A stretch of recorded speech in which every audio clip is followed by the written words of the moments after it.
All right, you guys, Chico here. Let's talk a little bit about AMD. I've been asked, is AMD a good stock to buy? And I have to say, it's not standing on like very solid grounds.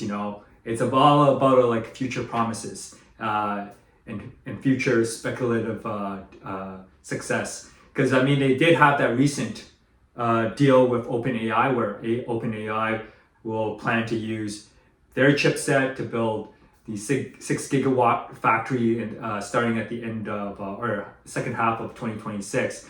But that hasn't happened yet, and that's like 2 generations away from where their product is right now. Their AMD's on the MI 350 series, and then there's the MI 400 series, and then in the announcements they would say that OpenAI would use the MI 450 series. So I mean, the product hasn't even been built yet, and they brokered this deal, and AMD basically gave them 10% of the company, potentially 10% of the company, so that they would have a future, a stronger future in the data center with AI.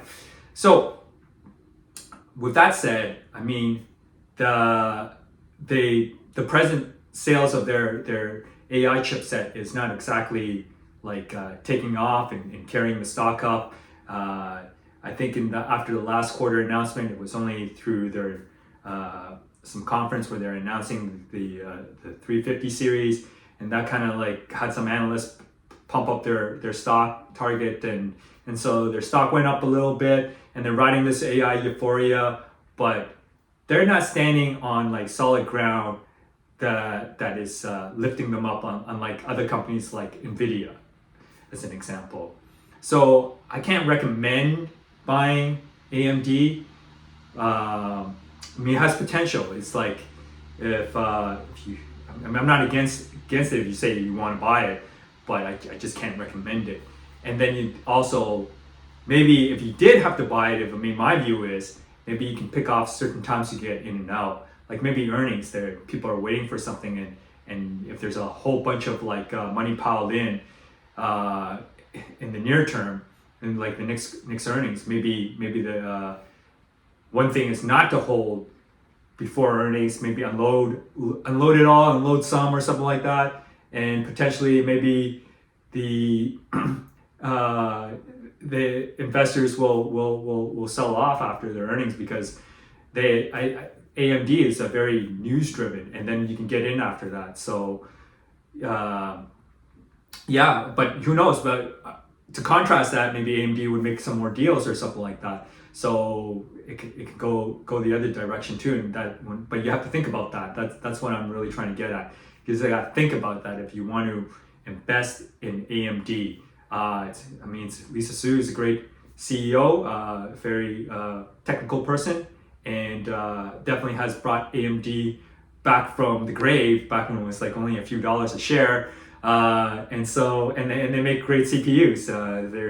They're taking market share in the server market from Intel, and that's why their market cap is higher than Intel.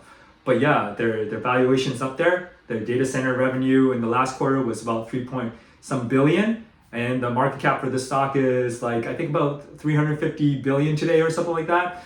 And so yeah, just think about that. And if you want to play AMD, I'm not sure.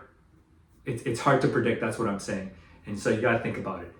Other than that, that's my view about AMD, and I think personally focus on other good stocks out there that have more solid footing, and that's carrying the AI market with it upwards, versus a company like AMD is riding the coattails.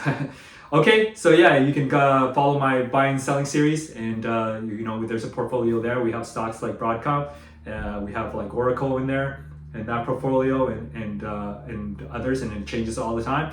But yeah, this is the video just talking about AMD. All right, that's it for this video. Don't forget to like if you do.